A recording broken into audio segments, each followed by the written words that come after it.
Oyo આઈપીઓની dates હજુ reveal નથી કરી, પણ ઓયો આઈપીઓમાં અપ્લાય કરવું કે નહીં આ 60 સેકન્ડની વિડીયો જોઈને તમે ડિસાઈડ કરી શકશો. પહેલા સ્કેલ સમજીએ. 6,650 કરોડનો આઈપીઓ છે ને આમાં કોઈ પણ ઓફર ફોર સેલ નથી, એટલે કોઈ પણ ઇન્વેસ્ટર્સ પોતાનો સ્ટેક અહીંયા ડિઝોલ્વ નથી કરી રહ્યા. આ બધો એક નવો ઇશ્યુ છે. તો પછી આ પૈસા યુઝ ક્યાં થવાના છે?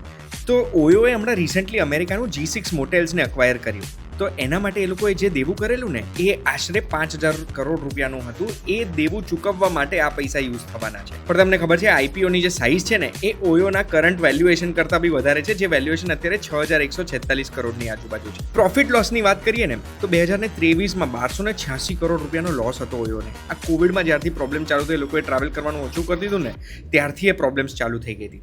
પણ 24માં અને 25માં 200-250 કરોડનો પ્રોફિટ થયો, અને આ વર્ષે 9 મહિનાની અંદર જ એ લોકોને 700-750 કરોડથી વધારેનો પ્રોફિટ થયો છે. પણ આ પ્રોફિટનું કારણ કંઈ રેવન્યુ વધવાના લીધે નથી.